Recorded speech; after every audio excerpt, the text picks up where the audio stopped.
Masá al-Khahidi. After losing the mighty city of Tenochtitlan to Cortés and the Spanish rascals, it's time to take some revenge and occupy their land with the help of our Berber friends. The year is 711 AD, and Tariq is mad. There's bountiful lands just across the Strait of Gibraltar dying to be occupied in the name of Allah. There's some old friends living there, the Visigoths, and they occupy the city of Cordoba, and we just can't have that. We ride north straight away to settle some issues with Roderick. Who is this Roderick to whom you refer? Well, I don't know who Roderick is, but we must kill him. That's the spirit, Tariq. Let's burn everything down. We make new friends straight away. I hope we can infantry swarm them again. I miss that. How honorable is it to invade someone else's land? Roderick must be a third. We start a slap fight against Roderick's troops in the river, and they don't stand a chance against the mighty Berber cavalry. Hey Roderick, wanna dance? He didn't want to dance, so we ground his arm into a fine dust. With the area clear, reinforcements arrive from the mainland, and we set up a base straight away. It's kinda wild we started with such a powerful army, but it makes sense considering how fierce the invasion was. But I need a wall here, as I don't have enough brain cells to defend the island from two corners. See, I knew they were coming for me. Time to bring Mr. Tariq to meet some folks that need some conversion. Meh, 4 villagers and some houses. Not the best, but I'll take it. Oh no, they have a navy. My PTSD started flaring up straight away. Castle HQ'd up? I want to speed up because I've heard from many that this isn't the easiest campaign. So onwards we go. Hehe, I slap a siege workshop in their faces. That'll show them. And I get sent reinforcements. Tremble, Visigoths. Let's start the party. Gate mosh pit starts, and obviously we come out on top. The experience speaks louder. Cordoba is densely populated. It will be hard to ignore the buildings to reach the castle. Especially considering the Ram's massive hitbox and narrow streets. Off to a great start to the campaign, with Tariq trying to do a backflip and breaking his tailbone. Slowly but surely we plow through Cordoba with the strength of a lion and the speed of a snail. Probably should have defended the Rams. It's fine as more are on the way while the cavalry fights the navy. Just AoE things. Come on little buddies, you can do it. Attacking like this is probably not the most efficient way. But hey, the castle is taking damage. I order more Rams just in case. And the castle. You can never go wrong with the castle. I understand the complaint now about the infinite unit spam. This isn't very fun to deal with. But we saved the Rams. That's all that matters. I have one Huscarl to fight after defending units. Come on buddy, kill this third. Bring glory to the Caliphate. I'm promoting you to General. That was an outstanding show of bravery. And I'm also promoting this Ram for the same reason. Cordoba falls in the hands of the two of the fiercest units I've ever had. And the first scenario is over in 34 minutes and 56 seconds. After the massive win in Guadalete, Tariq kept marching forward with the Berber army until he reached Toledo, an area of Spain full of resources, prime and ready for conquest. First we need to conquer the city of Toledo, weakened by our sappers and with limited defenses. And after we must take down 3 out of the 4 neighboring cities, Merida, Talavera, Sevilla and Guadalajara. Odd that the Visigothic capital is the weakest of the 5 here, but whatever, let's raise hell boys. But slowly, as I want to keep some units alive. Luring them outside is probably the safest way. Ah, fuck it, go ham everyone. The only problem here is the pikemen, but we can deal with them from a distance. And we haven't lost much yet, so the luring might have been a bit overzealous of me. And Toledo is free, giving us the whole city as a reward, all according to plan. But I still need a town center here, because a strong economy is vital to the reverse gangbang we're planning. Wait, I had a town center, 2 town centers are vital for the economy boom and totally planned. This campaign is giving me a newly found love for camel units. They're awesome to play with. Not wasting time, I run at Guadalajara with bloodshot eyes. What? I have allies? Awesome. With Cian's castle down, we have a clear path to the inner city, even though I stopped to clear the outer towers. They are annoying, and I want this to be easy.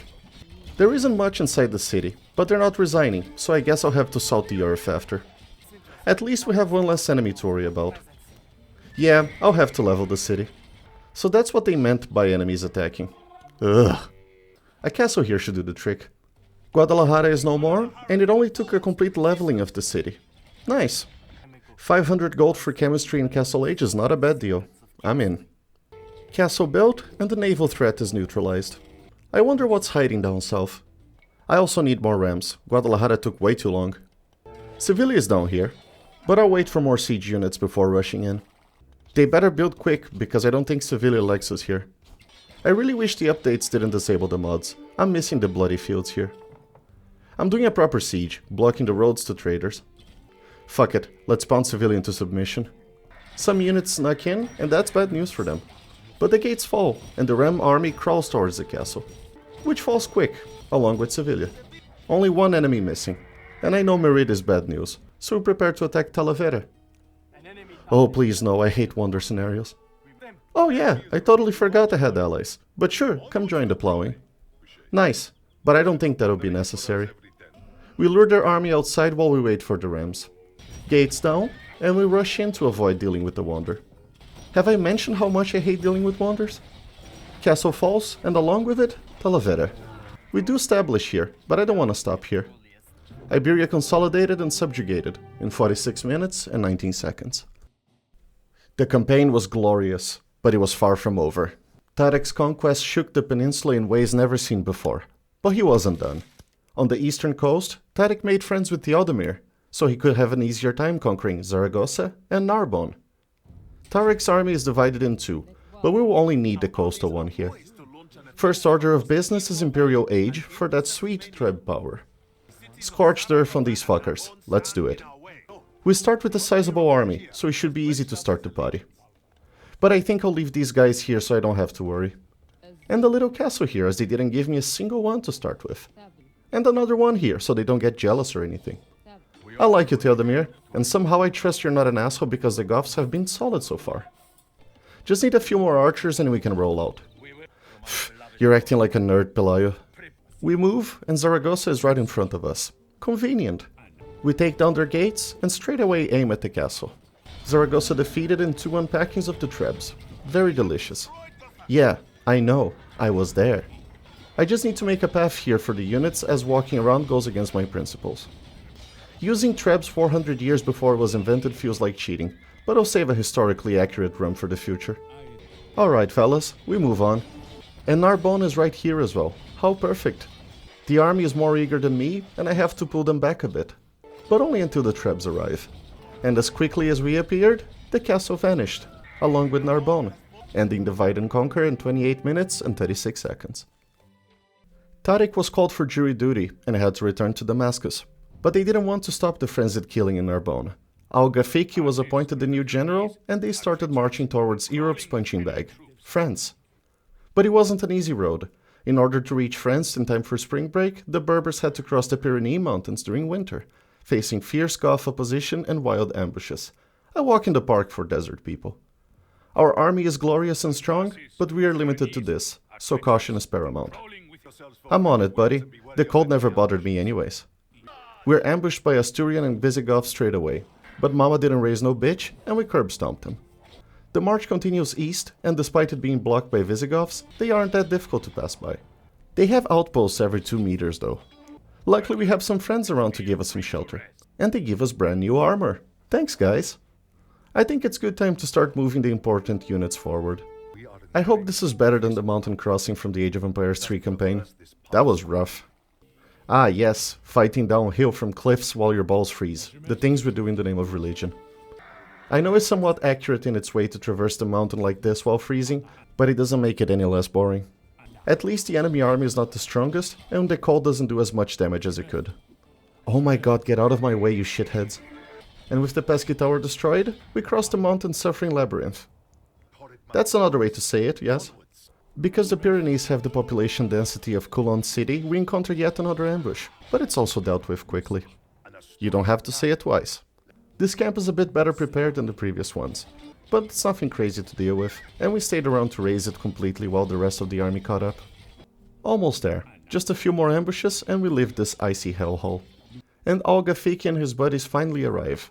You make it sound like it was the final scenario of Attila. Pyrenees crossed in 19 minutes and 41 seconds. After the winter stroll through the Pyrenees, the Umayyad army was united again and ready for their next challenge, torching the French countryside. More specifically, Bordeaux, and bashing the French army on the side for shits and giggles. We start with a reasonable army and the quest to pillage 3 villages before setting camp. We start with the camp to the west and without losses torch their monastery to the ground. The march turns east, and upon reaching the next village, another massacre happens, culminating on the church burning. The same treatment was given to the northern village. There were so many churches burning we could make a black metal album about it. Al-Ghafiqi is pleased with the war crimes, and we receive villagers to start a camp. But I don't follow rules and settle between the spots recommended. And go to town centers because I'm crazy that way. Oh, for fuck's sake, they're sending ships to annoy me. I need a castle here ASAP. Here should be a good spot for it. Oh, what the hell, how did they get paladins? Not that it's a problem, but 10 minutes ago they only had spearmen. And the Frankish army has sniper towers. I was wondering if this campaign was gonna have an annoying scenario. It's cool, I have trebs anyways. And I guess this little outpost will be the first target here. I'm building another castle just to not take any chances. Since I was already here, we stay to clear up the bridge as there's a relic here that I want. Where are you guys going? You can't invade Bordeaux yet, as tempting as it is. More trebs mean more destruction, right? Little bridge camp destroyed, and we'll move on to the next one close to Bordeaux. I would hate this campaign if I didn't get access to trebs. To be fair, the swarm of galleons is reason enough to hate this. Bordeaux decides to take a side on the fight, and in return they get my undivided attention. Not a great decision, was it, Bordeaux? They have a lot of buildings inside, this is gonna take some time. But we should have enough trebs and camels to do this. An army of camel riders fighting an armada of galleons in Bordeaux. Just AoE things. The city is melting without any big issues. It's just the ships annoying the shit out of me. They're slowly chipping away my army. I hope I can finish Bordeaux in time. Nope, I'll have to come back in a bit. And I'll come back with more trebs. Even if this sign was in Italy, it would still be wrong. Rome is southeast of Tuscany. Whatever, we have more important things to do. And they have a full armada again. Ugh. I'll just ignore the ships and try to destroy the buildings faster. And Bordeaux finally falls. Fuck you and your ships, Bordeaux. Just a Frankish army left, and I'm praying to all deities that they're nicer to me. But just in case praying doesn't work, I'm bringing extra trebs. The Camelocalypse is surely a sight to behold. I never understood what fortresses are in the game. Is it just a castle that looks a bit different? Red's base is falling much quicker than Bordeaux, and now we just need to clean up the rest. The Franks resigned to Al-Ghafiqi, and the road to Tours is open for the Moors. Razzia complete in 1 hour, 15 minutes and 39 seconds. Before I get into the times for the campaign, I have started a Discord server for the channel if anyone wants to join the shit talking. I'm planning on doing some fun events and competitions there with everyone. The link is in the description and in the channel page. Anyways, total runtime, 3 hours, 24 minutes and 51 seconds. Best time I've had so far if you don't count William Wallace. The overall opinion for this campaign was mixed in the poll, and I had no idea what I was getting myself into, but it felt like it was quite decent. I don't think making a video about it was as fun as the others, but the campaign on itself is pretty fun if you play as aggressive as I did, not letting the AI abuse their infinite unit spam. The partial time now stands at 106 hours, 46 minutes and 19 seconds. This week's poll was only from the Last Khan's DLC, and as stated in the post, I'm choosing the second most voted. Ready up the Kipchaks, and send a letter requesting alliance with the Kievans, cause we ride with Kotyan Khan next.